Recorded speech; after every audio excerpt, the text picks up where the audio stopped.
You're listening to the We Are Libertarians podcast network. Find all of our shows at wearelibertarians.com. You're listening to the We Are Libertarians network. Learn more at wearelibertarians.com.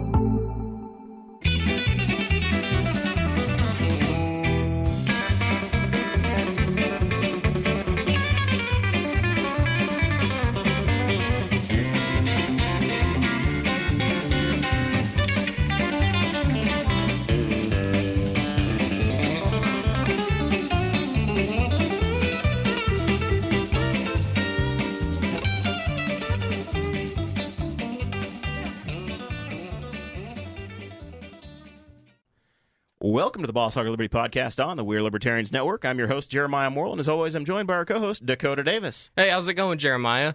We're here, and everything's great. We're That's after 8 o'clock. Our show is about our lives in rural Indiana. This is a show about folks who are involved in politics. We promise that our episodes are going to be a fun and an easy listen. Fun for sure tonight. We interview people who are influencers, elected officials, political experts, and folks who just find interesting. On my left is Chris Guffey, returning co-host, who meets none of those things whatsoever. Absolutely zero. Yeah. But he's an American hero. He doesn't even find you interesting. He's a veteran. I'm not. So it's okay. So Chris covers all of those. But Rob Kendall, MS Communications, WIBC 93.1 is on the right, and he literally is all of those things. So much, and yet so little at the same time. You're an influencer. Am I? You're having a feud with the governor of the state all by yourself. It's a feud that only I'm involved in. It's really great. You were an elected official. I was. We'll get into that. You're a political expert, self-proclaimed. Yeah, I'm an expert at myself, and that's about it. And we know the audience is going to find you interesting. So, man, we're excited to be here. Have you here. Thank you. Thank you guys for having me. We love the Boss Hog of Liberty. It's a tremendous show, and you all are tremendous Americans. See, this is the stroking that I promised the world that would be here, and it's going to be a good 30 minutes each way, and then we'll have a little bit of time for commentary at the end. Dakota, what are we talking about tonight? You've got we're talking about all kinds of things. This week, I got a brand new banner. Purchased a banner because we had an advertising banner in MVP Barbershop. Was not the best of quality. It's the big time around here, Rob. Yeah. And they used to do a segment on Bob and Tom years ago. Mark Patrick did called My Town Brownsburg, and this totally reminds me of My Town Brownsburg. You're listening to it right now, except it's Newcastle. And but in the MVP Barbershop, you go in there. There's a brand new banner hanging up, and at the Saved Games shop run by Travis Wyke Or Week, whatever. I don't know. Fight starter. Budweiser Wyke. That's it. But he has the old banner hanging up in there. He has a hand-me-down because recycled it and gave it to him. Well, he said that his shop was built on hand-me-downs, so it would feel wrong to not take it. All right. So I said, okay, you can tax it and steal it from us. Reappropriate it. Yeah. I mean, that's a county-owned building. It is. Yeah. We're like, there, man. That's like an official endorsement of the show from the county government. When you win your county council race, will you start having all the meetings outside the shoe at the Hall of Fame? We have two shoes. I don't know if we use the Hall of Fame shoe or the Steve Alford All-American Inn shoe. We have two shoes. That's right. Commissioner meetings will have to be at the Hall of Fame shoe, and the council meetings will be at the other. I picture you like Williams Jennings Bryan, having a stage out there in front of the shoe, and you have the crowd gathered around you as you whip them up into a frenzy. We may have to have Chris May give us a permit to have a rally in front of the Hall of Fame Museum. And all of the meetings are going to be held after 6 because that's part of your transparency platform. It is. So it is. Well, they actually have meetings during the day. Yeah, our county council meets at 3:30 because it's convenient. Yep. That's serious. Yeah, that's serious. Yeah. It's nuts, man. I mean, it's not convenient for the working guys that want to run for the county council and have to take time off work to go do their job. But, the department heads don't have to work over, so I guess it's okay. So, literally, unless you're retired or unemployed, you can't go to the meetings. Or you have a lot of vacation time. I get off work at 3, and I work here in Newcastle. But I work a labor-intensive job outside. So it's like if I want to go to the meeting, I'm going in my work clothes, and I'm sweaty, and you don't want to sit next to me in those meetings. But I try to make it there anyway. Yeah, so that's one of the things we're talking about. Dakota released, helped me out with a first video in the Jeremiah Morrell for County Council campaign. It's available through our official Facebook page, the campaign page, and transparency is one of the top 5 reasons to vote for Jeremiah. It is. We've done it with the Boss Hog podcast, where we've come out and covered meetings and tried to make things more accessible. But there's no reason our county government shouldn't have high quality video and audio of every meeting available. It just floors me that they do it at 3:30 in the afternoon, just for no other reason other than it's convenient. I mean, listen, some of the people that are on the council are too old to drive after dark, Rob. I mean, when I was Shots fired. That's the excuse or the reason I've been given. When I was running for town council, the guy I was running against actually used this in my campaign. He once left a meeting early because IU basketball was on. He said, "I got to go." Hey, Sorry, gotta votes. listen. IU basketball's on. Listen, Priorities right Dane there. Fife won't cheer himself on, okay? County Councilman Clay Morgan, who also runs MVP Barbershop. It's a very small town. He is the one who he always advocates for every year. At the beginning of the year, he always proposes meetings after 6 p.m., and it gets shot down every time. We're going to nickname him Floyd. It's going to be his name because he runs the barber shop. Yeah. Lloyd the Barber. We're going to give all the councilmen names when the moral revolution takes place. We're going to see what happens. Yeah. All right, so we're already falling behind, Dakota. You're supposed to be telling us about the That's Tinfoil right. Time episode that's available for our Patreon people, the premium people that literally pay the light bill around here. That is right, yeah. We are, thanks to the Patreon people, we are getting into a new studio. We were talking about episode 77 is going to be the first episode in here, so we're only like 3 or 4 episodes away. This is episode 73. We're actually going in order right now. You're a part of history, There's Rob. no Rob. trickery. Yeah. Will I get a brick at the new studio with my name on it? Well, so Rob, if you can get me a sign, if you look around the studio in here, we have signs from all of these guests that have been on the program. Oh, perfect. You're sitting in a chair that's been held by people like Senator Mike Kreider, Representative Melanie Wright, Oh, wow. Representative Tom Saunders. These people have all been on this program. Rob Kendall has to have in a garage somewhere or in an attic a sign that says Brownsburg Town Council. Oh, yeah. Collector's items. I need one for the new studio. I also have one of the great big ones. Would you like that? It's like 7 feet by 7 feet. well, Just make it your backdrop. Maybe what we'll do is we'll put it up on the outside of the building and see how long it takes the city to fine us for putting up public art that's not acceptable. When council candidate Kenan Gray came on, who Jeremiah is running against, he brought a giant banner and we hung it across the table. And I love that you guys are so fair that you actually have the guy you're running against on the Boss Hog of Liberty podcast. We're applying for the same job. I love that. And Kenan and I talked for an hour and a half, and we've gotten to know each other. And I think that's so both amazing and disappointing that you were civil about it. Well, I mean, I'm civil. I don't know 60 days from now if Kenan and Pat, the other two that are in the race with me, will be civil with me. But we're applying for the same job. It's up to the voters. It's up to them. Listen, Jeremiah, if Kenan ever steps out of line, then I will make a video that says, Kenan Gray. You're going to get your Bobby Newport voice out? Bobby Newport. Yeah, that's exactly what I'm going to do. But yeah, of course, the Patreon episode this week was talking about the fluoride being put in our waters, and if it turns the freaking frogs gay. Rob's going to leave if you go down this path. No, if you want me to go down the path, then you have to listen to the episode that my lovely wife Audrey and I recorded last night. And to do that, you have to sign up on Patreon, and that's what pays the bills in this place. Like Jeremiah said, keeps the lights on. But yeah, also, we're gonna have a rent payment, and it's serious. Yeah. Also, speaking of rent payment, we are trying to market the show a little bit and get some businesses in. Maybe do a couple ads, maybe one ad or so an episode, and try to get a sponsorship going so that you can have your business logo right behind us. And Bob and Tom Show has the Napa Auto Parts Studio. We need a named studio. We could be the Rob Kendall Studios for the right price. Oh, that's perfect. The Rob Kendall Show could could bring you the Boss Hog of Liberty the Boss show. Hog of Liberty brought to you by the Rob Kendall Show. That'd be great.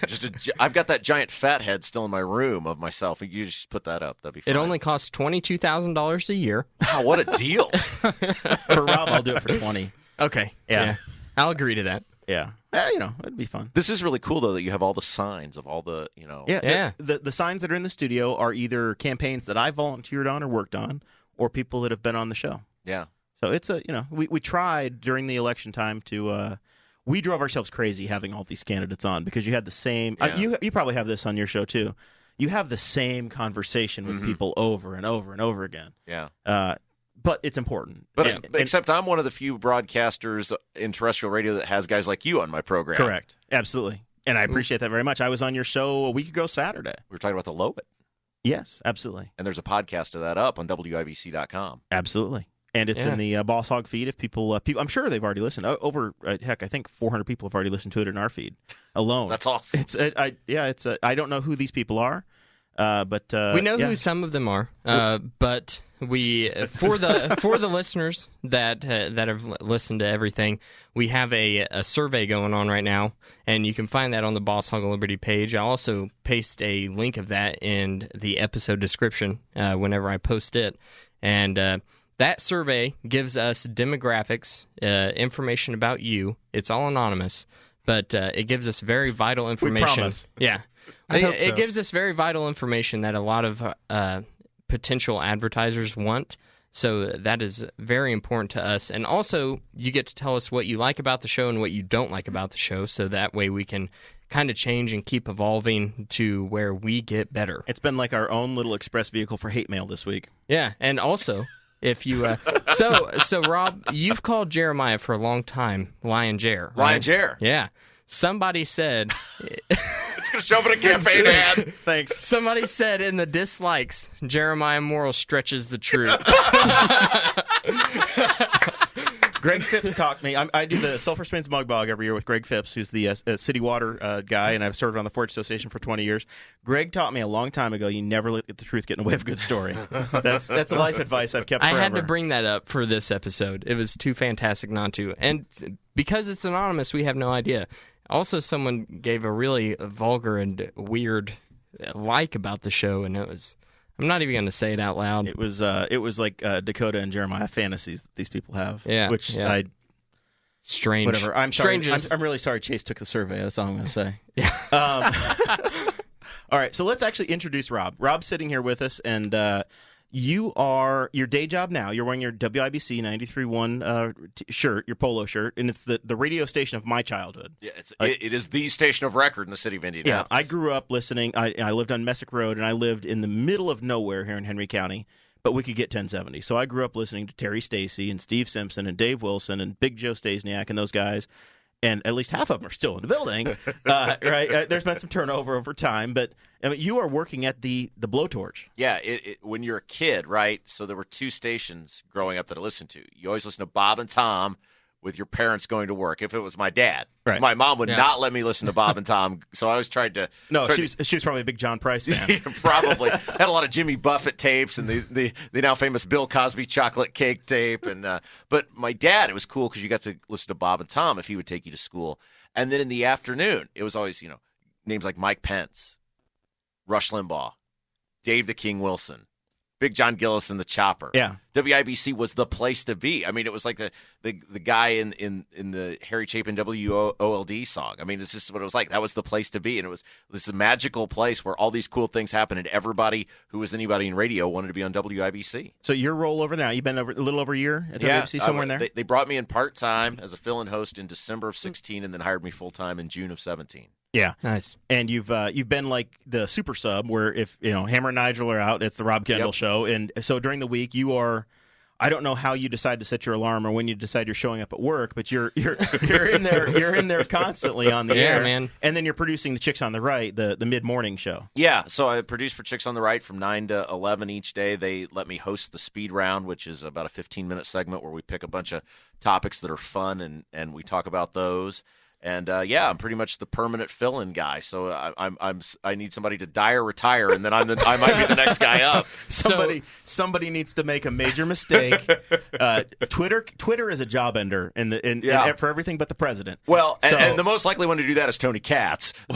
You're also feuding. If Tony goes, you've got like 9 hours to fill a day. Yeah, Rob is feuding with Tony Katz right now. Yeah, Tony and I have I like to call it a budding rivalry. Because I think did you steal one of his scarves? Man, he is dressed to the nines every single day. I show up in shorts and a T-shirt because that's my God-given right as a radio talk show host. Then I have to care what I look like. He's always dressed in a suit jacket and a nice pair of pants, and it's like, man, if that's what it takes to get to the top, count me at the bottom. Well, if you look good, you feel good. Yeah. So Cat's probably the most likely to say something crazy on Twitter. Hammer and Nigel the most likely to drop an F-bomb and the producer not catch it. So either way, I got a pretty good shot. So those guys, man, they are fun. They Hammer and Nigel do a great job of getting. They released a web video, an advertisement for the show that they recorded in the Antelope Club parking lot. Brad Kloffenstein, who's been on this show before, you can go back and watch him. Brad let them use his parking lot, and then Ben Polizzi, who's with the Espresso podcast. We're gonna have Joey Molinaro here in about a half an hour or so. Joey and Ben were here. Ben sat in your chair. He is, I don't know what he does at your station, but he works there. Apparently he's just a model now. So he's out there for a car wash ad, just shirtless, being eye candy. I don't know. Yeah, isn't Polizzi the total guy we all always hated, right? I mean, Yes. The guy looks Yes. like a Greek god, and you just say, I hate you so much because... But he's funny. Oh, he's great. Yeah. Yeah, he's a wanna good-looking hate him. dude. He's a standout athlete. He was a great athlete in high school and college, played football at Roncalli and then in college, and he's a funny dude. Like, he's the perfect man. I refer to Ben Polizzi as perfect man. He's like the WIBC's version of Tom Brady. He's the exact exact opposite man. of our boy Dave Wilson. Like, yeah. Yeah, it is.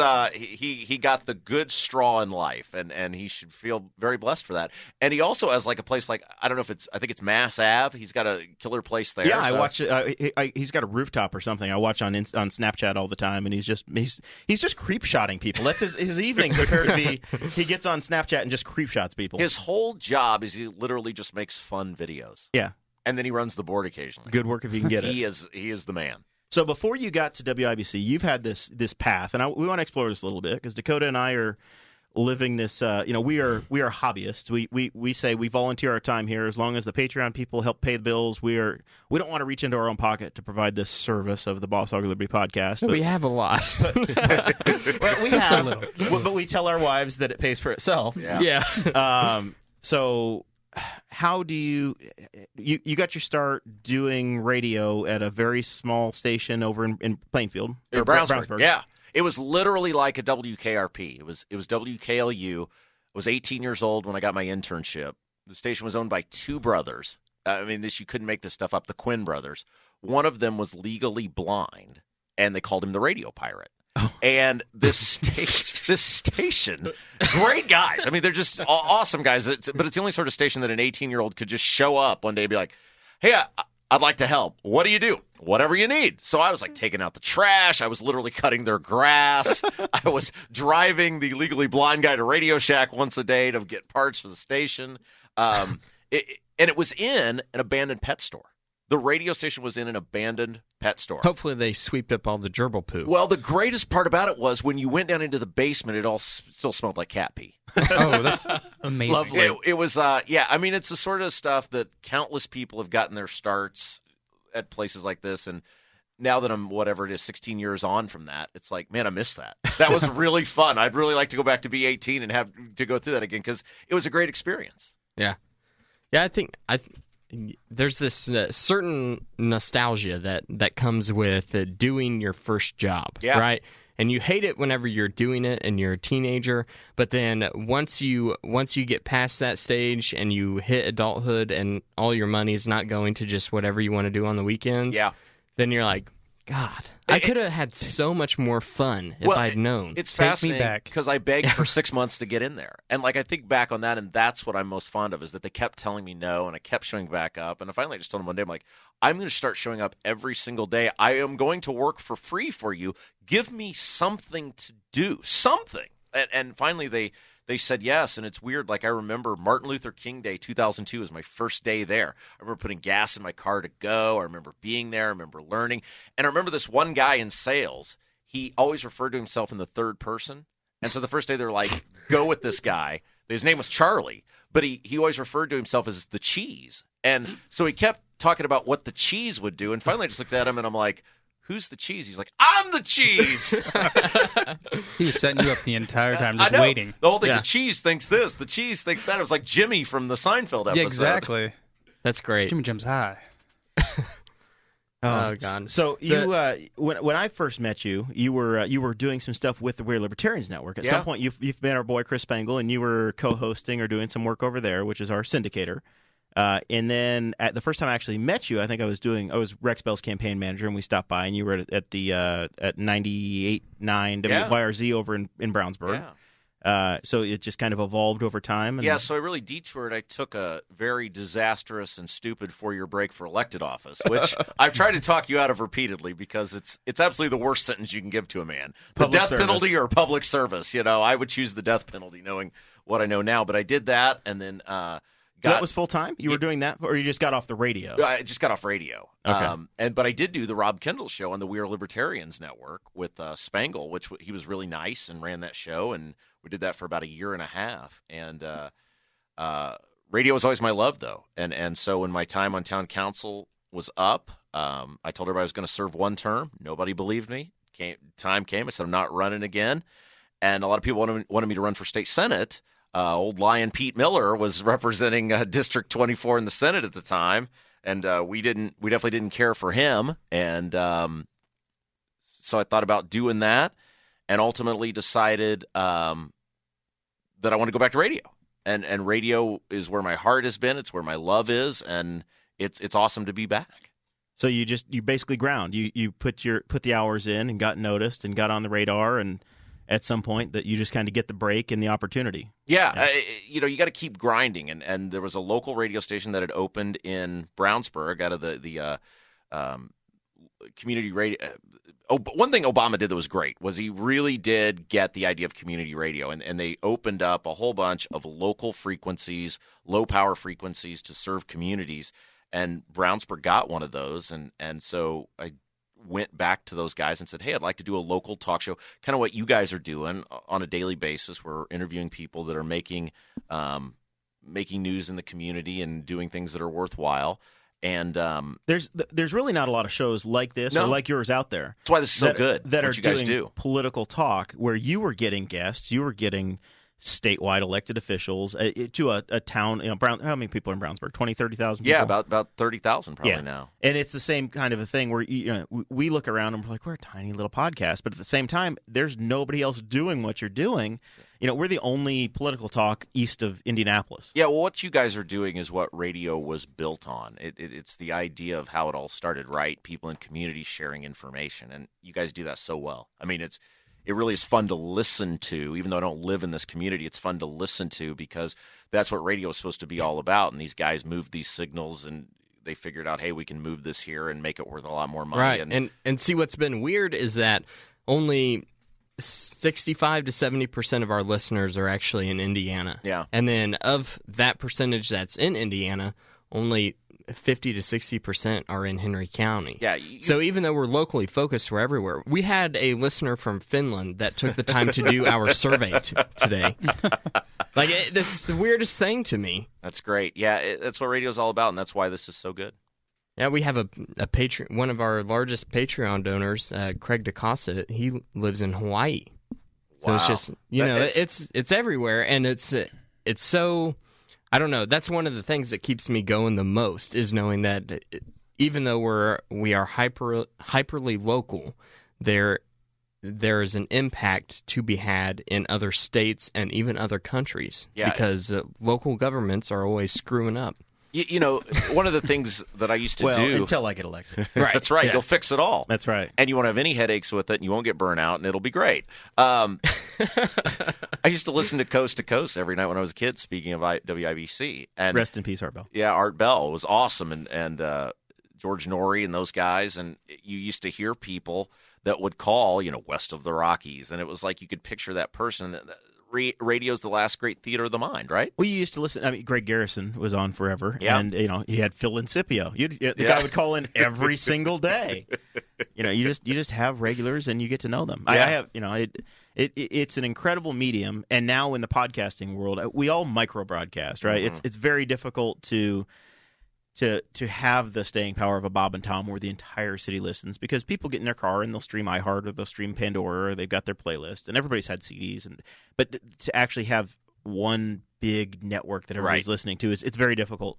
But at the same time, you create a community, and it's a very intimate relationship with the radio hosts that you have. Yeah, and you learn so much, like from what you guys do. I mean, you mentioned Mike Kreider. All right, so how many times are people going to get an opportunity to hear a state senator and actually have some quasi-intelligent questions posed to the guy with some pretty intellectual people who know what they're talking about. I mean, right, and the difference is that whenever they come on our show, whenever Mike Kreider comes on our show, Tom Saunders, Melanie Wright, whenever they come here, it's an hour and a half of uninterrupted conversation about what they do, the things that they are doing, and what they expect to do. Because, I mean, no offense, Rob, but the difference on radio stations is that it's different things being talked, and then you're interrupted with the same amount of commercial time.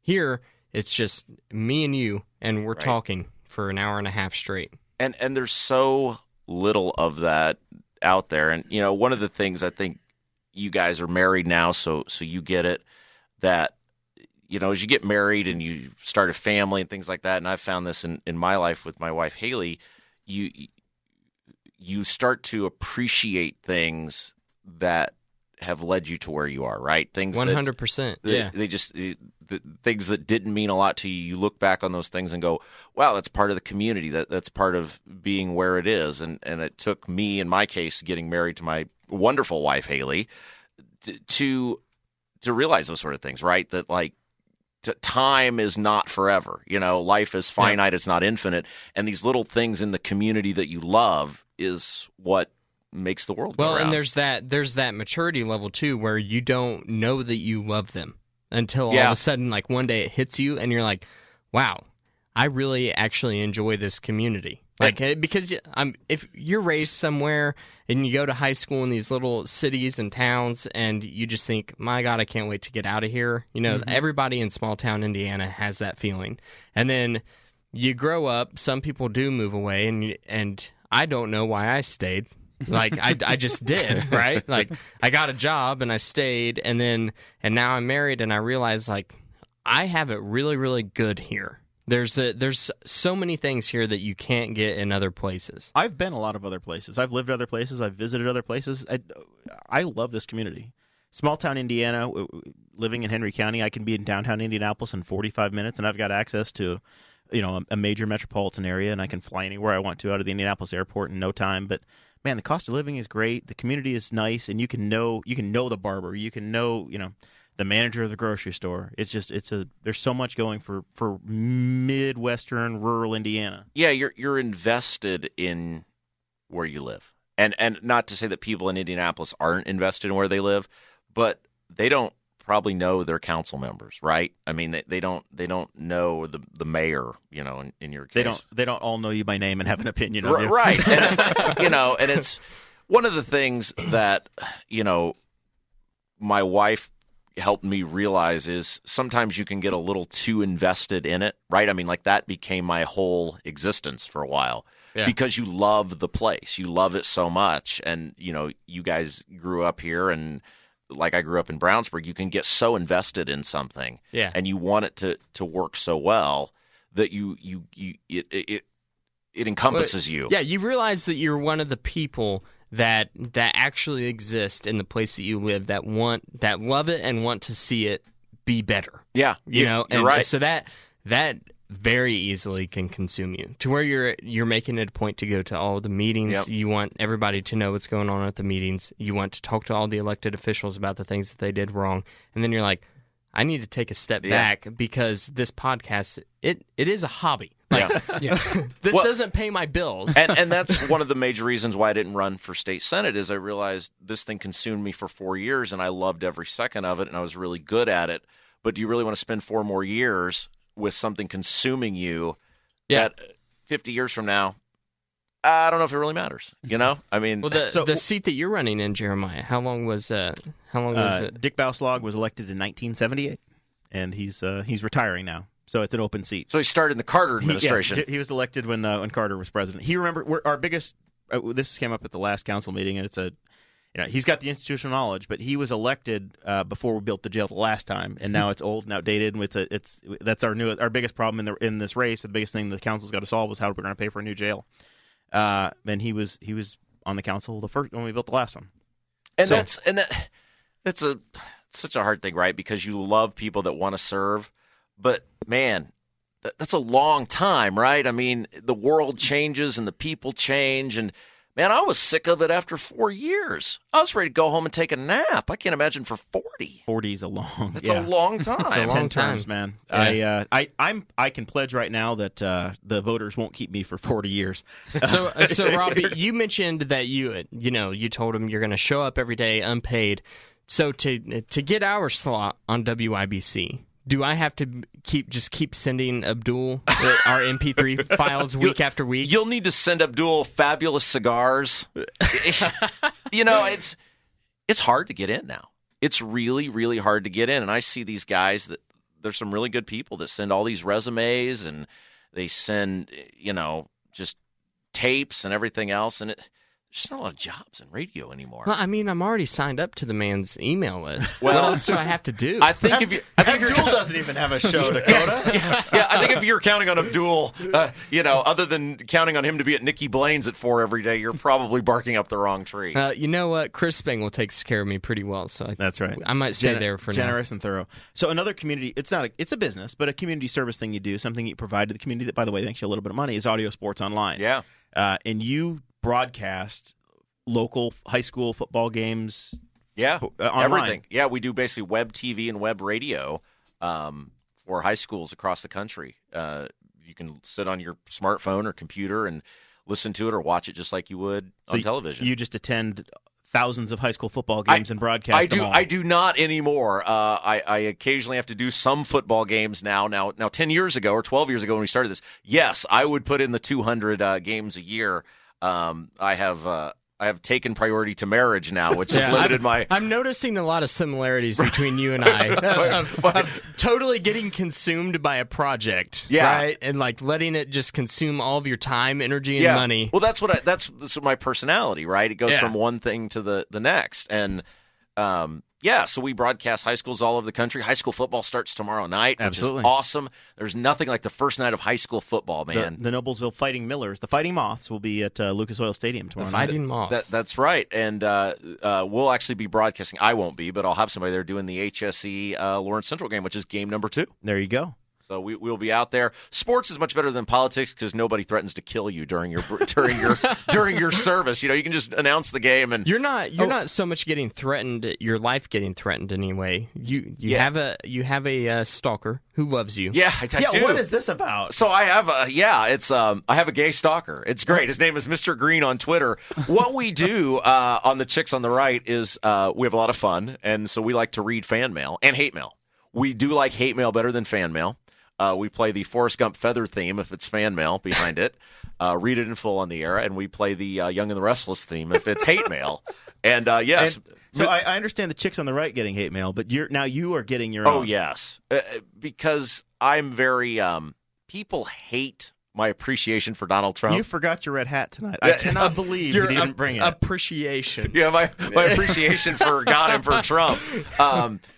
It's so fascinating how passionate people get about things because I try to be I do like Donald Trump. I am a big fan, but I try to be somewhat a character of what a Trump super fan might be, and people take it so literally. They just go insane. Do you have any suspicions on who it is? Chris Spangle, maybe? No, I think Mr. Green's a real guy. Like, he's a real fan of the Chicks on the Right. Has he sent pictures? He's sent selfies? No, he's never sent any selfies. You should ask for him. That's what needs to happen. I think we have a very clear understanding of how much I love my wife and how straight I actually am, and it'll all be fun and games until someone gets touched. It might be Boss Hog of Liberty's own Chase Payton. Or as we like to call him in our Boss Hog of Liberty group chat, not gay Chase. Poor guy. So you were on, speaking of touching, you were on Hammer and Nigel yesterday talking about the Indianapolis City Councilman. Yeah, those guys, 2 out of their, what is it? Is it 27 guys they've got in their council? So 2 out of 27 were accused of inappropriately touching children. It was 8% of the city council under some sort of investigation. It was really... Thankfully, 0% of the Newcastle Council is facing those allegations. The Indianapolis City County Council sounds a lot like the Catholic Church right now. It's you feel bad, but you get the representation you deserve. And this Jeff Miller guy, I don't know him personally, but he struck me as a guy who was not, and this sounds weird to say, he was not malicious in his action. And you almost go, well, how could you be accused of touching kids and not be malicious in your action? He didn't touch. While what he did was inappropriate, it was almost a guy that's just so aloof and out of touch of normalcies of society. You just want to say, you don't necessarily belong in prison, but you shouldn't be allowed to interact with others. You definitely shouldn't be deciding on our taxes. Yeah. So kind of like Trump thinking that you need an ID to go to the grocery store. He was talking about alcohol. You got to have alcohol to buy booze. But no, you look at a guy like that and you say, a troubled guy who made a very bad decision. Some people are very upset that he's not going to spend time in jail, provided he meets the terms of his, sentencing. But Right. You look at the affidavit on the guy in the report, and I think he's getting the punishment he deserves, and hopefully he'll just be ostracized from the community. But he did narrowly miss the being placed on the sex offenders list. Well, he correct? has Jim Voiles as his attorney, and as we all know, That's the best money can buy. you want to walk. Sean Rao, Liberty Defender Sean Rao is the best that money can buy. Okay, Jeremiah. Yeah, absolutely. Of course. Let's make that clear. Of course. You He's the gave him second $1. best. Yeah, Sean is the official attorney of the Boss Hog of Liberty podcast. But if I'm like Tony Stewart and accidentally hit a guy with my car, I'm probably going to retain both Sean and Jim Voiles. Ooh, tag team. Yeah. So all right, before we get to our 8:00 call with Mr. Molinaro, We call him Spielberg around the office. Spielberg, Because he is a videographer extraordinaire. I mean, that guy makes masterpieces. the Espresso Show, man. They before they were podcasts, they just made these funny videos. Yeah. Is he kind of like Steven Spielberg, in which he hates some of his own work? Well, here's the thing, and I know you guys are probably like this too because you know so many people. Now with the Boss Hog of Liberty, you have so many fans that I always just forget people's names. I know so many people, so I just started giving them nicknames because I called everybody Buddy for a while, and then that was catching on that everybody was called the same name. So I just started giving people nicknames, and so half the office hates me if I give them a bad nickname. So 'Cause it yeah, sticks. Yeah, he's Spielberg. So we're vamping here for a few minutes, waiting on the clock. We're not used to having a clock around here. This is very new, so we're rookies. You're becoming pros. We've got our yellow rookie stripe on the back bumper of the car here of the Boss Yeah, Hog we do. Chevrolet. A Chevrolet, huh? Yeah, sure, why not? Until Honda comes up with some bigger money. You were working as a staff member for the Marlon Stutzman Yes. for Senate campaign. Yes. And you just played hooky the last day of the campaign.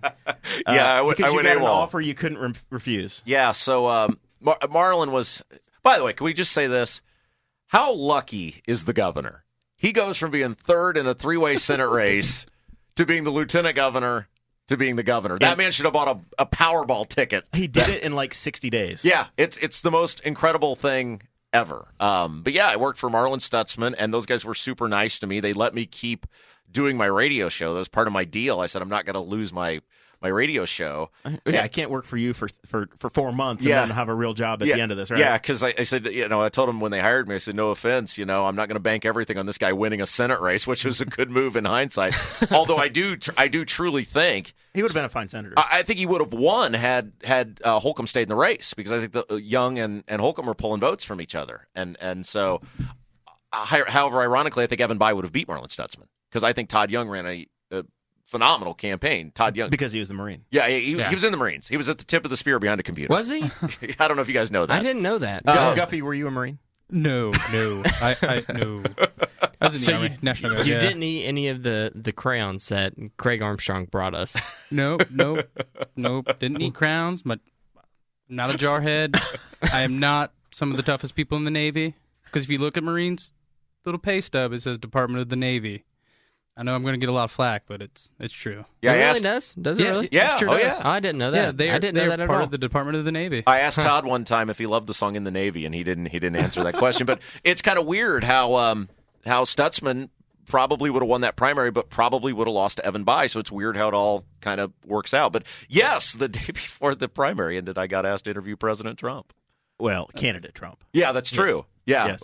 So he was always president to me. From the day he got off the escalator in New York. Chris Bengal wants to know if Haley Kendall, if she's still called Buddy. No, she's called the love of my life, the absolutely most important person I love the most. She said that clearly radio is his love. Haley is my love. I meant that radio is my professional love. Listen, Haley, this is a podcast. not at radio. So you went to podcasting is his love. You went to the giant Degree deodorant stick on West Street. and if you're not from Indianapolis, you can Google the JW Marriott and look at the picture and you'll go, oh yeah, that's exactly what it is. And there were like 3 people that got to do an interview. With him. I mean, it was exclusive. Yeah. Somehow you got selected or emailed the right person. Well, so the deal is, Trump is like Santa Claus. He's watching all year long, and he knows who's been naughty and who's been nice. And you had been on the Trump train from day zero. Yeah. I love from escalator coming down. When he used the term rapists and thugs or whatever it was, talking about the people coming from Mexico, I said, "There's my boy." Oh, that's my guy. Oh no, no. I liked Trump because he agitated all the right people. Right? I mean, he agitated everybody in both parties, and when because the Republicans are just a bit. Wait, both parties? Both parties. All 3 parties. Well, all 3 parties. Libertarians were triggered too. Although I feel like there were a lot of libertarians who, when you would catch them in moments of honesty, they'd go, I kind of like some of what this guy stands for. Yeah, we like half of what Republicans claim to like and half of what Democrats claim to like, right? Yeah, but they never govern that way. Yeah, but, you did get a tax cut. Yeah, so... We didn't get spending cuts, which is what a libertarian would have also advocated for or demanded. And but, he did run on a really good platform for libertarians on foreign policy, other than the wall, of course, but... Now, careful, Dakota. I don't want you to have to go back. Of course, he dropped bombs like all the other Republican presidents. But at least it wasn't soldiers. At least it wasn't soldiers for once. You're right. We didn't have a ground war. It was just an air attack. That little light show cost us about $50 million. It was great. It was awesome. I mean, isn't that what Obama did? I mean, he won a peace prize and he dropped more bombs than any other president before him. Yeah, you're absolutely right. He killed more Middle Eastern children than any other president before him, and he still won a Nobel Peace Prize. I always say Donald Trump is the president America deserves, right? I mean, we have created this environment where these thugs and mobsters, Harry Reid's a mobster, right? I mean, the guy goes into Washington broke and comes out a multi-gazillionaire. I mean, he does that because... Yeah, but he gave an eye. So.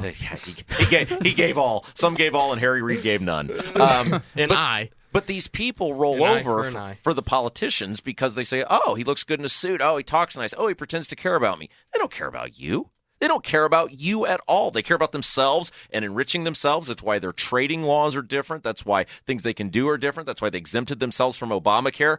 I just felt like Trump was the guy that could make everybody miserable, and I really liked that.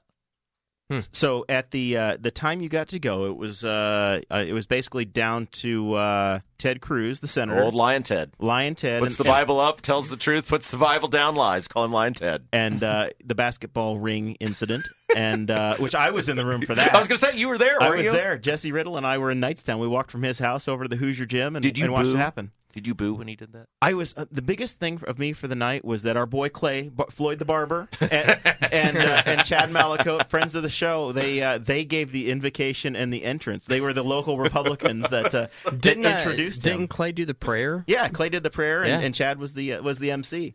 So I was taking pictures of my friends that were there and just kind of hanging out. Yeah. So here's kind of what happened. Trump, I would say Trump's like a gorilla. You could put him at a Wendy's at 2 a.m. and 10,000 people show up. And okay, be careful about talking about apes. We know what happened to Rosie O'Donnell. I mean, he is King Kong, right? People are fascinated, whether you like him or you hate him. People are fascinated by Trump. And they'll come to the rallies, and he'll fill up the fairgrounds, and he'll fill up the Carmel Palladium. But that doesn't always work well in primaries because it's so much about grassroots politicking. And Cruz was really good at that. Cruz had, 50 people on a phone bank everywhere. And he would go to the Oasis Diner in Plainfield, and there'd be 300 people there. And one of the things that the Trump campaign, it was so skeleton in Indiana. It was Rex Hurley and Tony Samuel and a bunch of volunteers.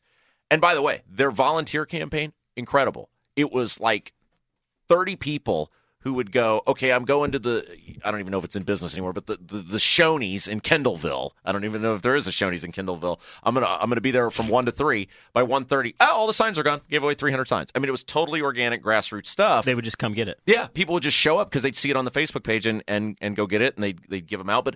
But Trump was not good at grassroots. He didn't really have volunteers. He didn't have paid staffers, and so they recognized, hey, Cruz is doing really well in a lot of these Republican counties in terms of grassroots. And they said, how can we do grassroots without because let's face it, Trump's not going to go knock on doors, right? I mean, Trump's not going to show up at your door. He's not going to show up at the local public library. They said, how can we do this with what we have to work with? And they said, well, this guy is a safe guy to put him with. He has a lot of listeners in the third most or fourth most Republican county in the state. Let's put him out there. And it was awesome. It was totally life-changing. And what was the word that he used to describe you? It's terrific. That is right. He said he wished every interview could be just like this. Now, and you have a picture of him, and he's given the infamous thumbs up. Yeah, it's us shaking hands, and he's so happy, and it was like Field of Dreams, man. I mean, it was literally. At the end, I wanted to ask him if he wanted to play a game of catch. You know, what was he like in person? So 2 things that stood out. Number 1, it's just like Apprentice because I was the first guy in there, and they put you in a room by yourself. Did he fire you? They say, he loved me. Did he call you a dog? He did not call me a dog, nor did he threaten to fire me. He actually, the best part about it was they have a very strict timetable because they go from one guy to the next. And I think the Daily Mail was after me. And so they say, hey, you got to be on the timetable, and your 15 minutes are up, and we're basically going to hit you with a cattle prod if you're not out of your seat when your time's up. You get done, so I'm wrapping everything up. He keeps talking. And, he just keeps rolling and rolling. And the ladies, the handlers, giving me the signal, you got to go. And I'm like, the guy's still talking. I'm not leaving. Come on. He was so nice. He's such a genuine guy. And I told him when we got done, I said, if people saw this side of you, this is totally different than Twitter Trump. This is what the world's leaders see. This is what the cabinet sees. Yeah, I've heard that before. If people saw this side of you, they would have a totally different opinion. I mean, we started talking about he was giving me life advice. You know, it was like so you know who he else told you said to marry Kaylee. Yeah, he absolutely did. He said, "You wed that girl quickly." So you know who else said the same thing? Is Alex Jones. That's fascinating. Yeah. I heard Alex Jones said the exact same thing whenever he was on Joe Rogan's podcast, the 9/11 episode. I mean, he was literally giving me life advice because he said, well, what do you do with your life? And I was telling him about town council, and then I was telling him getting back into radio, and I said, I'm going to give this a year and see what happens. He goes, follow your dreams, man. He goes, I follow my dreams all the time. And it was just like, holy crap, this guy's going to be the freaking president. And he's sitting here talking to some guy he doesn't know. The other part about Trump that was so amazing is he walks in. I'm the only guy in there. Not once did anybody ask me beforehand or during the interview, what do you want to talk to him about? He walks up, shakes my hand. Very nice to meet you. And you asked him about wrestling. Yeah. He said, let's roll. It is no wonder he is put in the position where he makes some of the flubs he does. And I'm sure it's changed since he's been president. But, man, the lack of institutional control. I guarantee if you had interviewed Ted Cruz, it would have been list of questions. Don't deviate from the questions. If you deviate from the questions, you'll be immediately removed. He didn't ask me anything. Wow. I could have asked him anything. So that was the other thing I wanted to ask you about, doing our little section of shop talk before we get to the phone call, was how you prepare for your show. So since the beginning, we didn't really have show notes in the beginning. The show notes originally, the first show notes were written on a used paper plate. Yeah, and then I kind of got crazy. Yes. So it was only a sandwich, Chris. It wasn't like there was ketchup stains on it or anything. So like we talked about before, I get obsessive over things. Yeah. So I took over the role of the show notes and doing all that, and I kind of freak out if I don't have these sitting next to me. So I'm curious as to how you do it for a radio show. Well, one of the people that's really good for helping me prepare is my wife. She's really good to bounce stuff off. She's conservative. She's into politics. She works in government. She's really good at her job.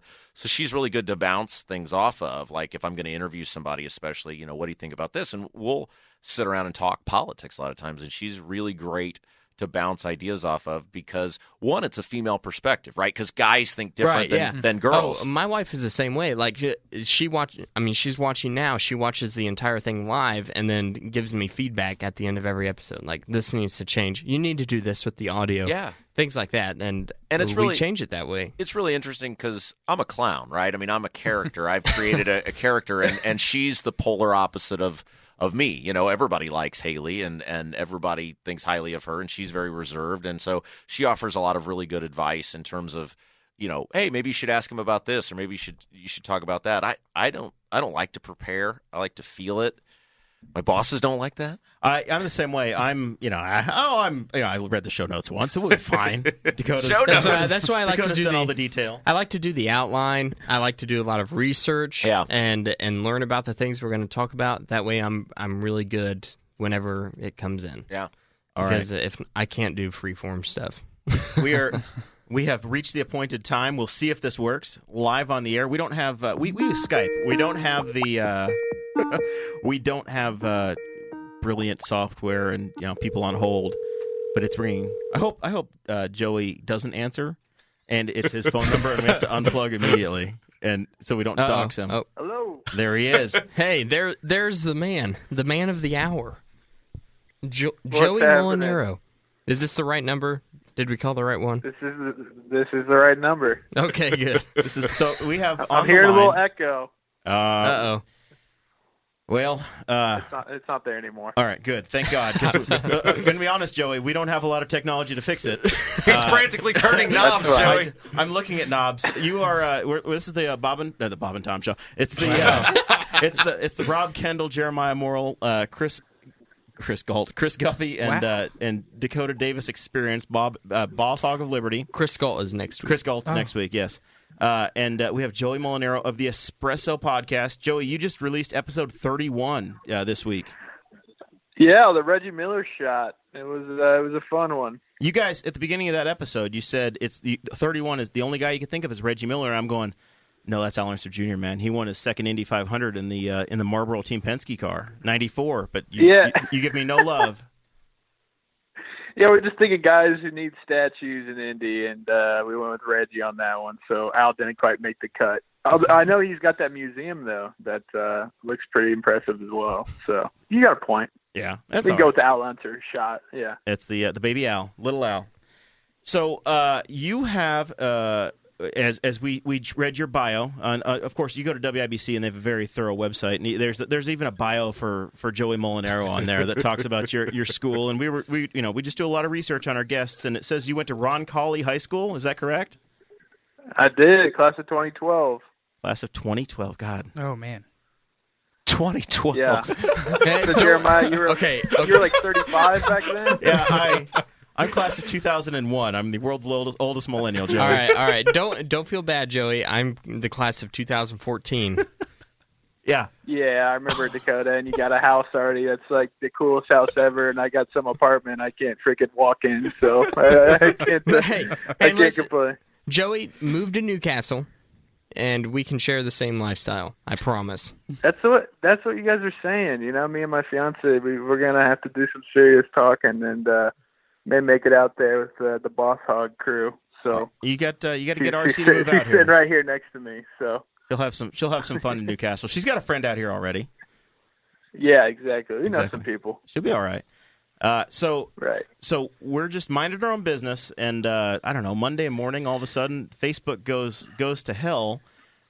Your alma mater, Roncalli, like the second most famous Catholic high school in Indianapolis, I would say. Damn, that's harsh, man. You're gonna have a guest on there and just completely spit all over his school. So Roncalli's in the news. My co-host, his bladder is full and he's walking away. He's just leaving me in peril. So your school has made the news. There's a guidance counselor, Shelley Fitzgerald, who since you just graduated from there, I'm sure you actually know this person. She got in trouble or got doxxed, I guess, by somebody in the parish for having a marriage with somebody that's not a dude. Is that basically your understanding? Yeah. So I guess they flagged that, and apparently they weren't happy with it, so they turned it in to the archdiocese, from my understanding, and then that was kind of handed down to my alma mater. Yeah, and Miss Fitzgerald was my counselor while I was there. So my 4 years that I was there, I met with her a couple times a year. You know, she helped me start looking at colleges, figure out what I was wanting to do. She's the reason you are where you are today, basically, is what you're saying. Yeah, definitely. So, did you have an opinion? Was this on your radar before we was like, hey, Joey, we know you and you went to Roncalli. Let's burden you with this. Did you have an opinion? Yeah. So I mean, I knew about it on Sunday because my middle sister. I've got two sisters. My middle sister. This is actually her first year of teaching at Roncalli. So she graduated in 2015 from Roncalli, And then she got hired to be a U.S. history teacher there. And so in her first week, you got this firestorm going on. So lots to handle for the rookie teacher there. But she knew about it, and I had seen everything that was blowing up on Facebook and social media on Sunday, actually. So then by the time it got to Monday, I mean, yeah, it was already almost 24 hours in the news cycle for the folks on the south side of Indy. So Monday morning, Roncalli still had it on there. They still had a Facebook page at that time, and they had released a statement saying, "Hey, because we're going to suspend this this employee. I guess she's not actually a teacher. I don't know. I was homeschooled, so I don't know how to decide if somebody's a teacher or an employee or what they are. The staff member, Miss Right. Fitzgerald." Or Mrs. Fitzgerald, I guess. I don't know. Pronouns are troublesome. So, Oh my God! Whole new trouble here. Did we just get there? Like, We're I there. thought that I had said some pretty racy things during this episode. So the school releases the statement, and I was impressed that they still let people comment, but they said, pursuant to our contractual agreement, we're suspending basically this person. Yeah. And I looked at it. I always have a little bit of a different way to look at the world, and I'm like, man, somebody just weaponized a marriage license. And as libertarians, and this is a libertarian show, but in general, we come by it naturally. We always say government shouldn't be in marriage. So everybody celebrated, 3 or 4 years ago when all of a sudden we got gay marriage across the country. Okay, now everybody can go get married. So now, instead of just two individuals saying, "Hey, we have a partnership and we're together and we want tax benefits," they went to Hancock County and they said, "Hey, we want to have a marriage certificate and we want to be included." And somebody literally weaponized that and used it against them, and now it's potentially going to cost her job. Yeah, I mean, that's way more up your guys' alley than what I know. My mind's pretty limited, so all the political mumbo jumbo, yeah, that was awesome stuff there, Jeremiah. But no wonder you're running for office there, guy. You got it down. Just say that something's being subsidized, or say that the tax benefit isn't good enough, and then you're good. Everybody will think you know what you're talking about. You'll believe it. At least that's how I look at it. I mean, you bring up the tax money, and if Roncalli has received $6.5 million in vouchers from the state of Indiana in the past 5 years, so that has been one concern with people that have been observing this story from the outside and saying, how can they take taxpayer money and not be upheld to the same laws as other public institutions? Yeah, so there's a state representative, Dan Forrestal, who's from Indianapolis. You may have known him too. He's a Roncalli guy. He's actually I didn't know him until I saw that article. Yeah, so he's you can't offer a bill right now; they're out of session. But he's saying he's going to bring up a bill to basically, take the money away from the school. If you have this sort of a policy, then he's saying, you know what, we're just not going to let you have any public money if you're going to have this sort of policy. Well, and Rob, you have some thoughts on that, correct? Well, so look, here's the deal. She had a contract, right? And we can all have our own opinion on marriage. I know as libertarians you hate traditional marriage. No, we just hate having to have a permission slip. No, and I'm with you on that, and I think I've been pretty candid about that. But she had a contract, right? And you can like the contract or not like the contract. If she didn't want the terms of the contract, she should have gone somewhere else. Now, we can think that's a bad law, it's a bad rule. Maybe she's a great counselor. It sounds like she was. But she had a contract. And so if we're going to have the government start wading into people's contracts, private contracts that they willingly sign, I think that's a very slippery slope. Yeah, it's the No, yeah, I like Rob. I 100% agree with you there. I mean, I feel like basically, I'm glad you guys asked me to come on and allowed me to come on because, I see your point there 100%. And I'm basically just trying to separate from all these folks who are trying to make these things, not mutually exclusive. So whereas you got folks talking about how you should be so ashamed to go to Roncalli, you should be so ashamed to have graduated from Roncalli, how terrible and oppressive of a place it was. And while, yes, like you said, Rob, some of the how it got broken down for Miss Fitzgerald, how it's going right now in that decision, that may not be the best, or we may not agree with it. Roncalli is none of those things that these people are trying to make it out to be. I mean, I've had family that's gone there our whole life. I've gone there. All of my best friends have gone there. It's not an oppressive place. I mean, the toughest thing that kids face that go to Roncalli is whether they got to wear a blue polo or a red polo that day. I mean, it's a joke to me, all these people who are coming out and are talking about all those things and how awful of a place it is. It's just not.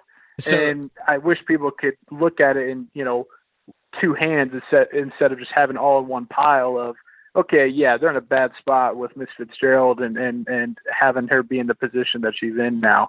But that place does a lot of good, too. Do you see the Roncalli family coming to her defense and rallying around her, or how do you think the public sentiment's going to be from the school community? I think, yes, they're coming to her defense. But maybe it's just the cynic in me, fellas. I think that a lot of this kind of commentary and the hate and the bashing that's going towards that school and that community is all people with, one, sour grapes, and two, people who in this world, in this generation, just want to be able to be in on something, just want to be able to feel a part of something, like they're making a difference by having their voice heard on social media. I couldn't agree more, Joey. Have you changed your profile picture yet? Because that's how you do something now on the internet. I haven't figured out the button to switch it over. I've been really that's really been weighing on me of why I can't change it. But no, exactly. I mean, it's just you got 17, 18-year-old kids, searching for retweets, and I get that. Yeah, they got a point, and if that's how they feel, then good. And is it right with Miss Fitzgerald? No. I mean, but Rob made some good points about it. It is a contract, and that is what she agreed to. And just the whole bashing of the school, it's been near and dear to my heart, and it's near and dear to a lot of people that I know. Hell, my little sister's a junior there, and they had an open school forum on Monday after it all went down, and she got up and kind of spoke those same sentiments of, hey, you got to realize that while you're bashing Roncalli, they do a lot of good, and this is a good place to be. And, she got a lot of backfire for that. So Joey, there. Go ahead, Dakota. Okay. Thank you for allowing us to continue. So Joey, there has been a lot of talk about the contract, and I totally agree. The contract states that that all educators must uphold the teachings of the Catholic Church, which states that marriage is between a man and a woman. However, some of the counterpoints that I've seen, kind of playing the devil's advocate here, they're saying we don't have any proof that she has brought up to these students in the past 15 years that marriage is not between a man and a woman. She hasn't revealed that she's been married to a woman since 2014 to her students. So what is, where is the hard evidence and the hard proof that she's actually gone against that contract? Because as we found out talking to Chris Spangle from the We Are Libertarians network, that's a terrible idea. We just talked to him a minute ago, and he mentioned that the person who actually brought up the marriage certificate to the board is a very anti-LGBTQ plus movement person. So it's like, where do you draw the line? Like, how do you find out that there's hard evidence that she actually did violate the contract, other than just being married and they weaponized this marriage certificate? Right. Yeah. And in my time in Miss Fitzgerald, that was never a conversation. That was never brought up. That was never a part of what she presented to me or our discussions about anything. I mean, and it wasn't like she displayed it in any way or anything like that. Not that she shouldn't be allowed to or whatever, but not that there's anything wrong with that. Like no, of course not. Not that there's anything wrong. Yeah, another Seinfeld episode. Exactly. My father's gay. Yeah. But what were we talking about? I don't even know. It's just, I mean, I see people on the Facebook comments you guys mentioned on that post, and then people are trying to start rallies or like sending back their diplomas and everything. I'm like, guys, what are we doing here? Like, these are from the same people who would try to go to Southport for a week, and then they'd realize, oh, damn, I had it pretty good at Roncalli. Yeah, I'm not cut out for this. Right, I mean, and there was, just give me a break. There was the other article that came out. I believe it was in the Indianapolis Star that there was the student organization that was basically a support group for LGBTQ students, and it was disbanded after a while because of the same teachings that the school guidelines follow, and they were saying that there were, I think, 2 students that committed suicide, and now they're trying to link that to the fact that their sexuality was oppressed while at Roncalli. And I think that goes back to the fact that you were talking about earlier about people just trying to make these random generalizations and these random connections to this case now that it's finally come forward. Yeah, and I mean, it is. It does put it in a weird situation, for Roncalli, I think, and just in terms of another argument that I've seen is people say, yeah, you're not, marriage is between a man and a woman according to the teachings of the Catholic Church, but then, where do you draw the line with contraceptives, with divorce, with premarital sex, with all of these different things that yes, right. The Bible says. So you're going as a Catholic. Are you going to ask him the question now, where he draws the line, Dakota? Is that what you're No. doing?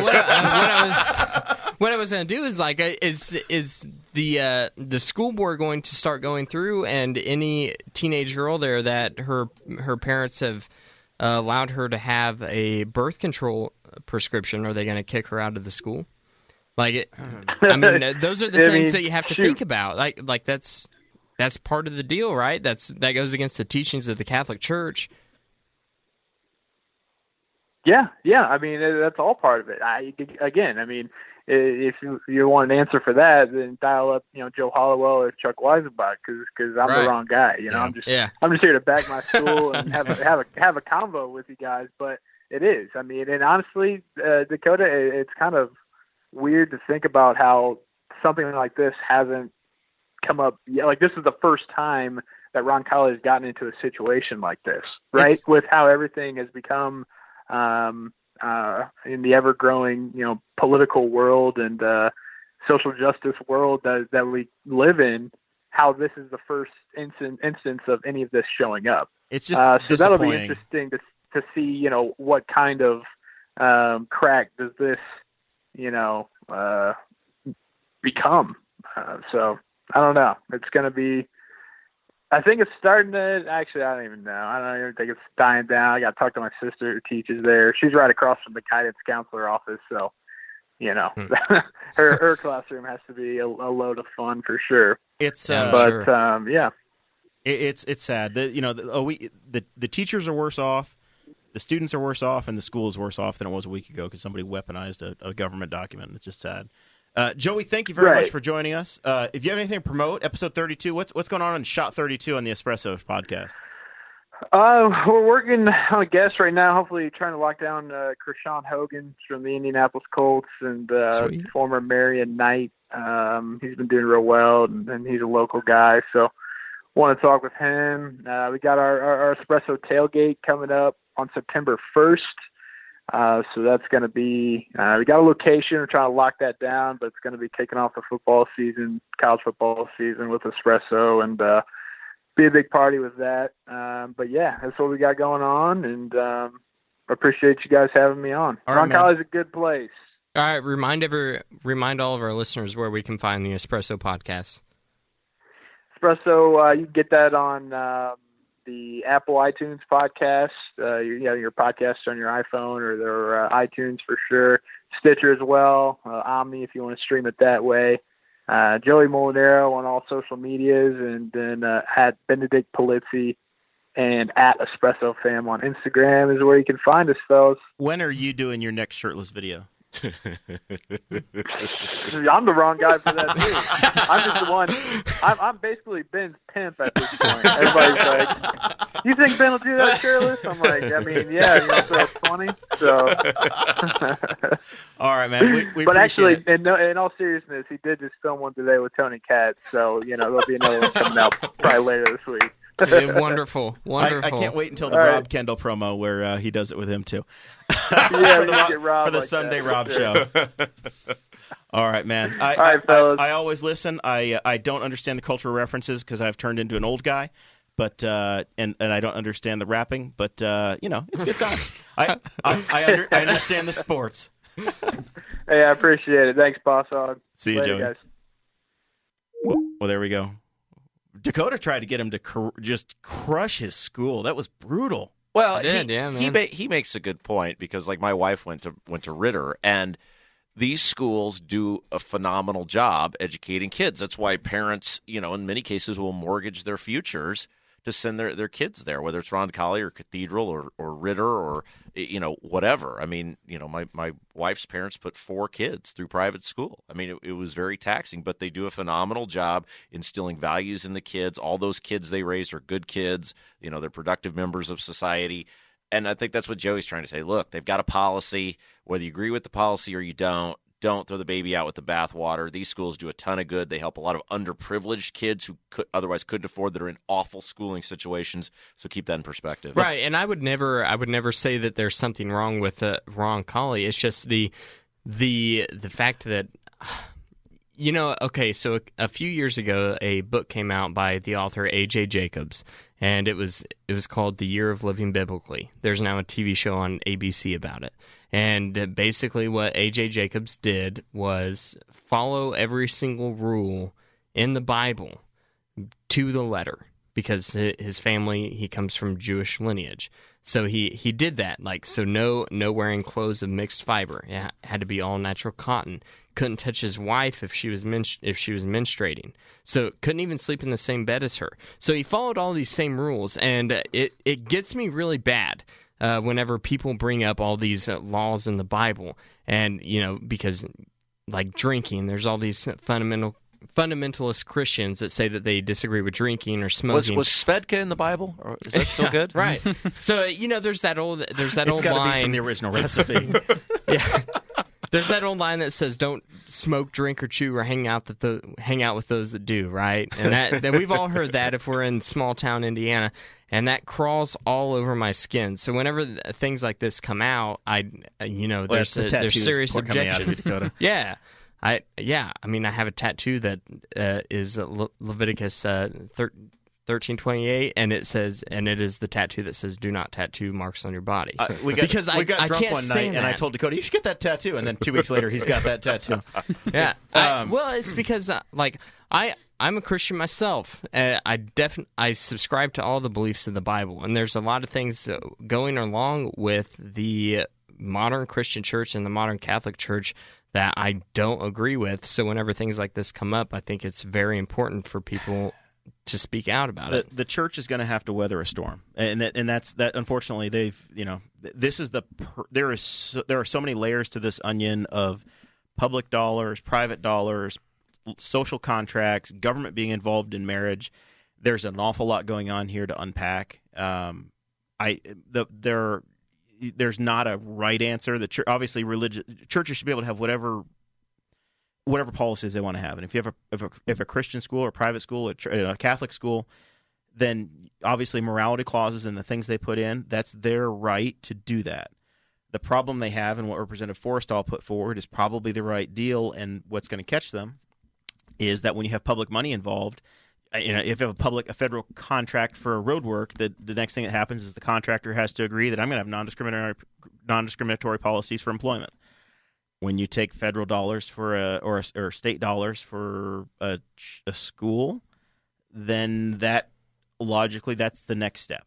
So the thing about that is that could encourage these other off the cuff laws that come out from the state about public policy, right? So it's like all of a sudden, if we make this law, then we can't employ this certain contractor. So that's not necessarily a bad thing, I don't think.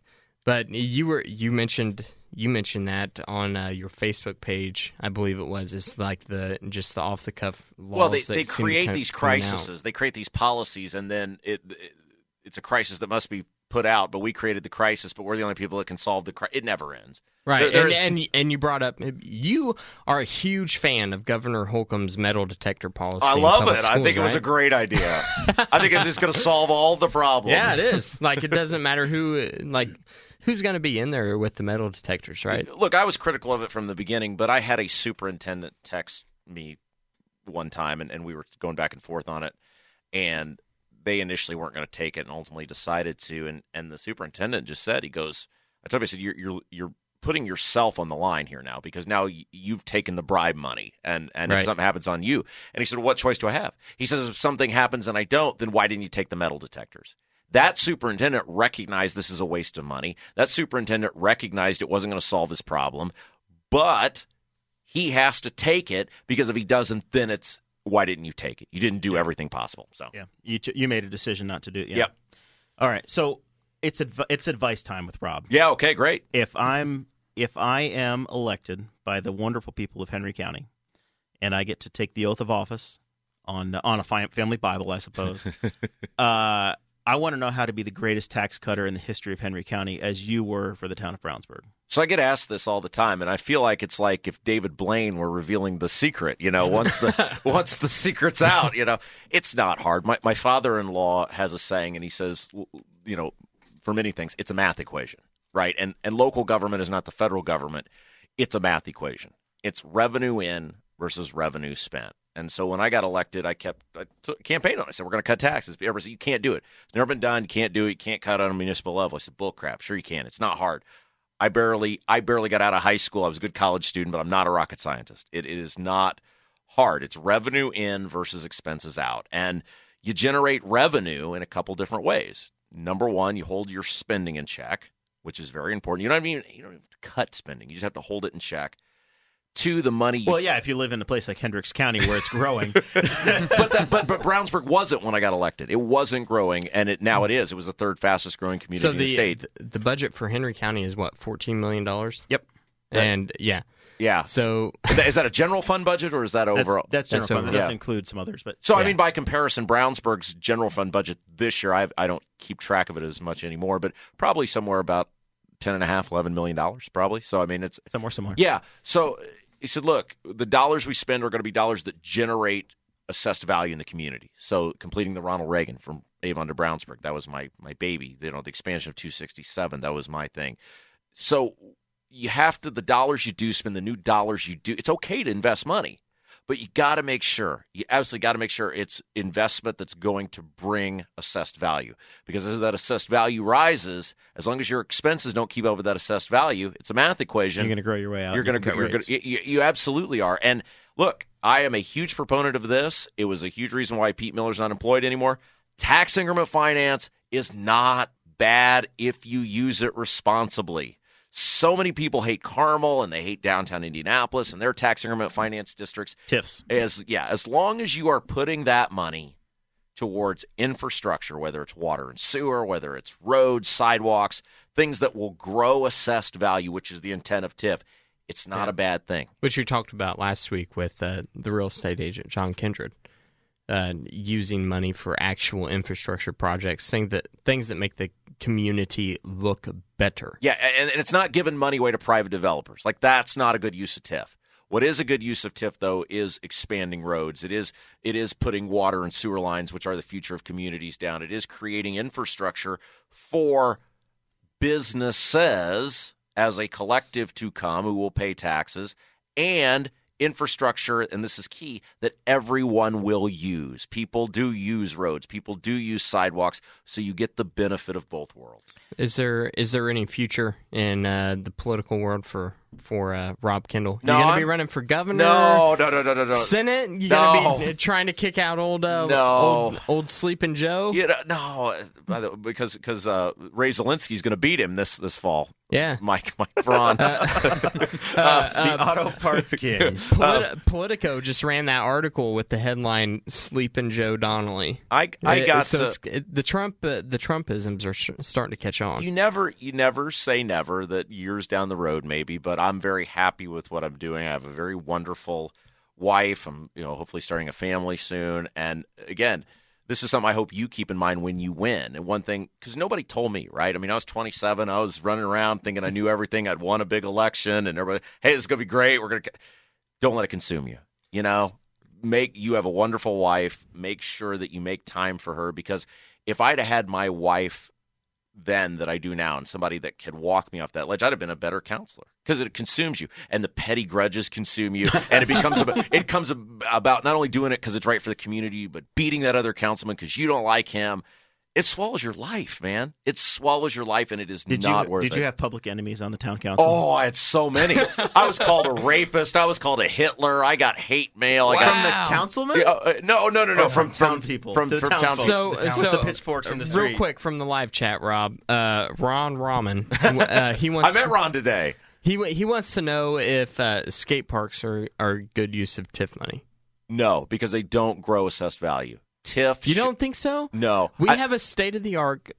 I'm not saying there's not a value to them. Skate park. But I'm not saying there's not value to them. And I'm not saying that parks and recreation money, or I'm not saying general fund money.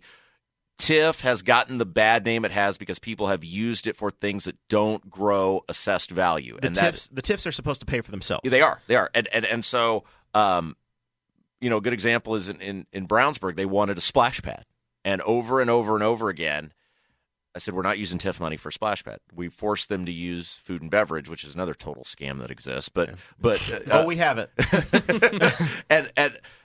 But you have to do things with your TIF on the up and up. One thing that we did do, because it did grow assessed value, I initially wasn't okay with it, but I got to it, is downtown redevelopment, cleaning up blighted buildings, because I was really concerned about that. But if you don't have a downtown, you guys know that if you don't have a downtown, you're not surviving as a community. Yeah. I totally agree. Luckily, our downtown is starting to revitalize. It is. But I would just advise you, because I know you're so passionate about this community, and I know you love it so much that it's easy to get swallowed up in it, and it's not worth it, right? You do your job to the best of your ability, but check out, man. I never checked out in 4 years. I never missed a meeting. I lived it 24/7. How often did the town council meet? Twice a month. So I had 88 meetings in a row. It was the streak. It was like I was the Cal Ripken of Brownsburg Town Council. Our city council also meets twice a month, but Jeremiah's got the easy street. County council makes more money than the city council, but only meets once a month. Oh yeah, you've got the cush job there. You've really got the cush. But you unfortunately, I'll have to burn up 12 vacation days a year to do it. But you will, right? You will allow it to consume you if you're not careful, and it's not a good thing. It's not a good thing at all. Well, very good.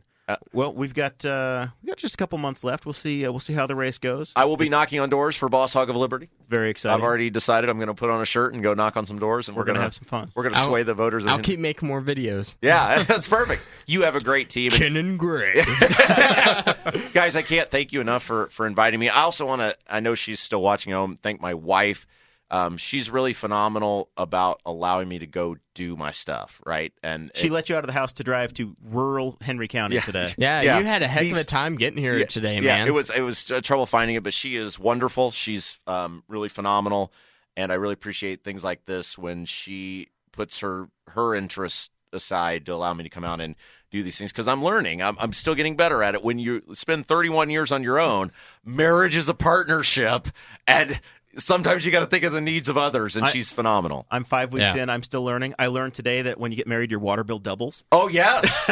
Yes, it absolutely does. That's true. Yeah, no kidding. I had about a $31 water bill for basically that's him. 30 for several years, and then I got the first water bill. What the hell is this? Apparently, we have to wash the towels more than once a month. I don't know. Yeah, and you got to dry them twice. Okay. So Jeremiah shamed me for wearing the same polo 2 or 3 times in a row, but I always wear undershirts underneath, and now he's saying that he only used to wash his towels once a month. That's really I not need to true, shame him for that. I have become such a cleaner person since I got married. Haley is phenomenal at saying, no, you can't wear that again. No, you can't do that. You have to wash that. You can't eat things off the floor. You have to occasionally bathe the dog. It's Yeah, marriage has its benefits. Screw man. that. I still eat things off the floor. Well, 5-second rule. She's the one that has to kiss me later, not me.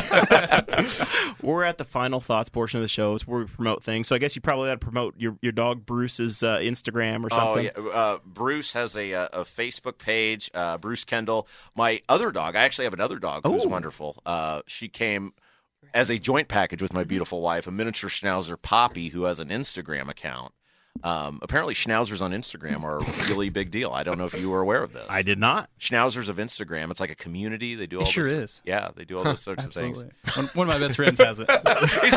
Seriously, yeah, totally. I avidly follow her. Yeah, it's a big deal. And so, goats. Yeah, but thank you guys for letting me be here. I really appreciate it. Keep up the good work. These sort of shows are really important. Well, we appreciate you coming out here and being. We appreciate the friendship. Yeah, absolutely. I can't wait until we can get Dakota on the Sunday show. And I can't wait until Victory Night when I can declare on WIBC Jeremiah Morrell, Boss Hog of Liberty. By the way, what is your name on the ballot going to be? Boss Hog? No, it's Jeremiah Morrell. Okay, It's it's on the ballot with the alias. It's not Jeremiah. Yeah.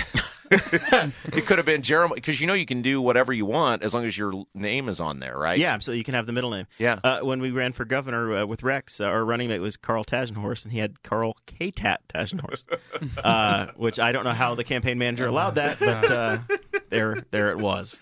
The inside joke is that Jeremiah was the campaign manager. Yeah.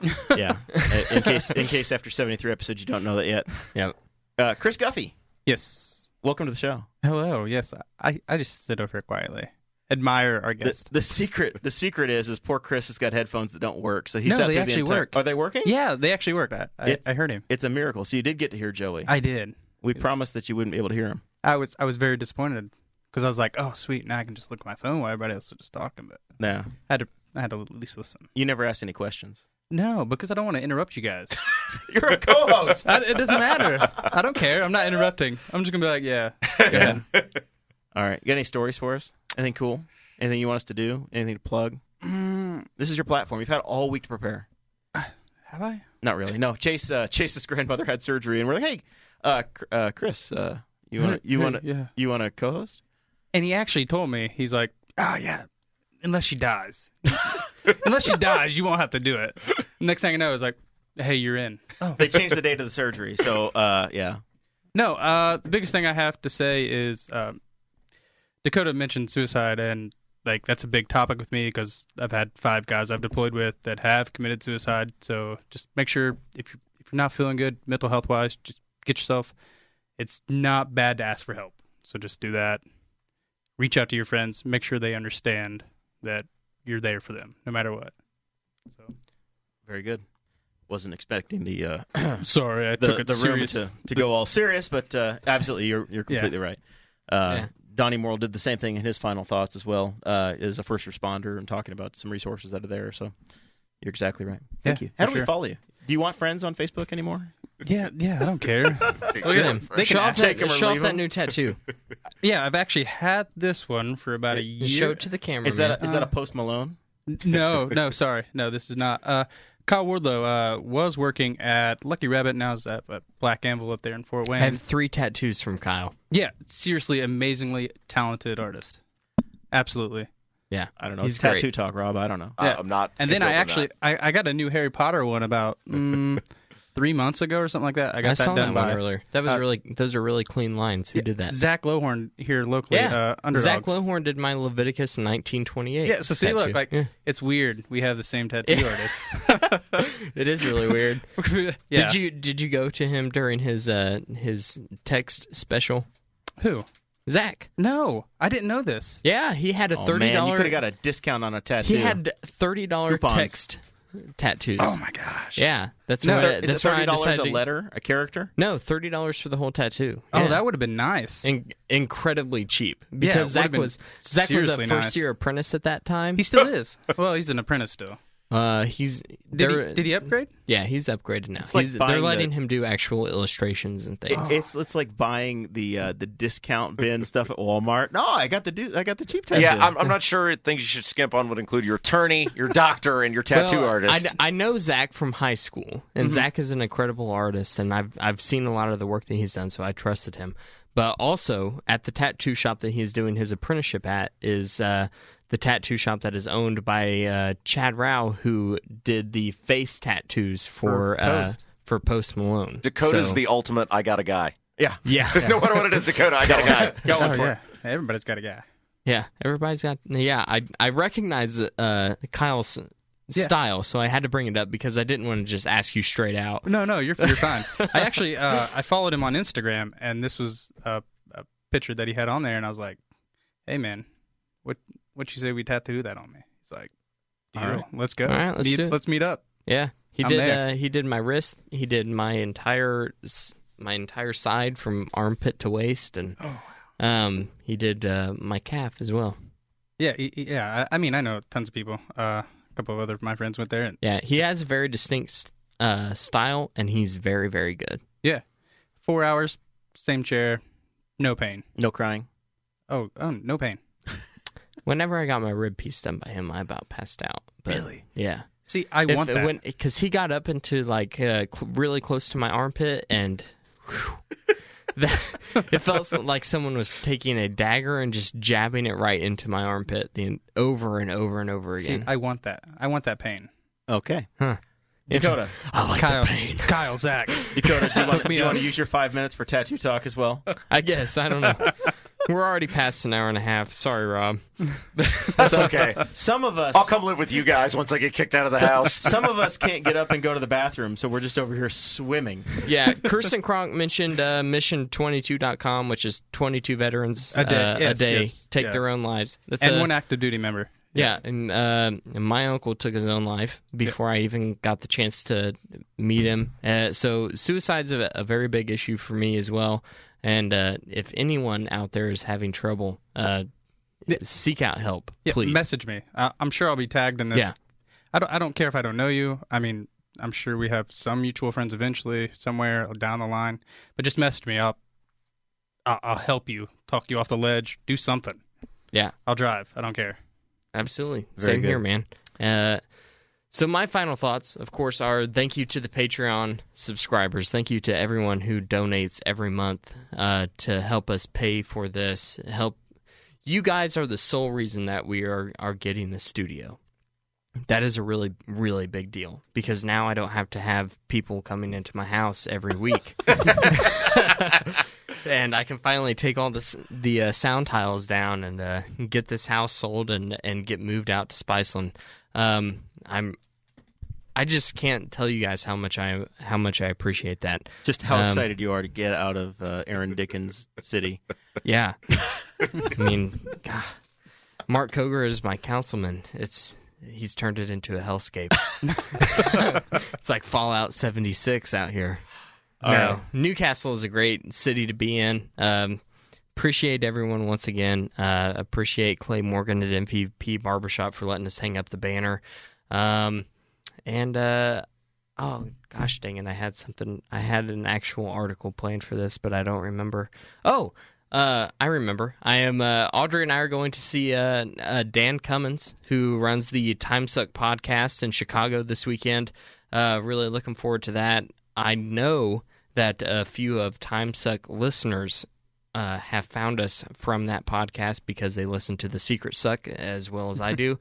And so if anyone that is listening to this before Saturday wants to reach out to me and get hooked up at the at Zany's in Chicago on Saturday night at 9 p.m., then just give me a text message or message me on Facebook, and I'll meet you out there.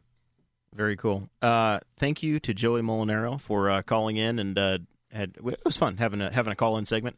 Rob, can't thank you enough for making the trip out here. Thank you, guys. So, final thoughts from me. I'll be at the Indiana State Fair on Saturday. So find me out there. It'd be hanging out. I got a little 4-hour meeting because I'm a constant volunteer. So I got a little Purdue meeting, but we'll be out there for a few hours hanging out and then checking out the Dwight Yoakam concert. Finally, Dwight Yoakam's coming to town, and I have time to see him. So I'm excited to see him down at the White River State Park. And wish a happy birthday to the lovely Sarah Potter Morrell. That's right. Thursday of next week, we'll be recording the show because we're pretty dedicated to it. But it's my wife's birthday, so we'll start. This is officially the start of the Sarah Potter Morrell birthday week. We will see you all up. And hold on a minute. You we're talking about the state fair. We were so close to being done. Did I hear you right? You're going to broadcast on your wife's birthday? Okay. Yeah, that's after all this talk about being dedicated to your wife. And you can come sleep at my house. It's okay. Apparently, she made the mistake of having her birthday on podcast day. Yeah. It's every Thursday. Yeah. I don't know why Come she on, didn't check Sarah. What the heck? But now I forget what I was going to say, Jeremiah. State fair. You're going to talk about your mom and dad hating the state fair? Yeah. Well, I wasn't going to talk about that, but it's a leading question. I was just gonna talk about the state fair and bring up again that we're looking for advertisers for the show. We were looking to brand ourselves and help brand you, and you can reach thousands of people every week if you decide to advertise on the Boss Hog of Liberty. Yes, yournamehere.com. All right, we will see you all next week. Next week we have the Meat Lovers Pizza Distinguished Professor from Ball State University. Yes, Steve Horwitz. I've been preparing his for title Steve. Changed today because the Ball State Board of Trustees got rid of Papa John's. So yeah, I've been preparing for that episode for like 3 weeks. We will so I'm have ready. Steve Horwitz will be making his triumphant return, and Chris Galt will be the OG co-host for We Are Libertarians will be in studio as well. What are we going to talk about? I think we're going to talk about whether or not we're supposed to support the local economy at any price, or if it's better just to get the best deal you can and get as much as you can and buy as much as you can. So how Steve worded it as you shouldn't feel guilty for buying from Amazon. Yeah. All right. Well, there's your preview. I'm looking forward to the conversation. I'm sure that'll be 3 minutes of what we talk about, and the rest of it we will be as diverse and scatterbrained as we always are. We'll see you next week. Thank you for listening to the Boss Hog of Liberty, which is part of the We Are Libertarians network. I am Chris Spangle, and I am the founder of this network, and I invite you to listen to all of our shows, which you can find at wearelibertarians.com or by searching for these in your podcatcher. The flagship show is the We Are Libertarians podcast, where we apply libertarian principles to current events. The Brian Nichols Show is a conversation amongst Republicans, Democrats, Libertarians, Independents, as they talk about what is happening in the news. And we have many other podcasts like The Chris Spangle Show, Upward, The Cost, Raw Audio Politics, Miranda's World, and Tad Talk, which is quite a ride. So check all of these out. Go to wearelibertarians.com and you can check out all of our great podcasts. Thanks for listening. Thank you for listening to the We Are Libertarians Network. Get our other shows at wearelibertarians.com.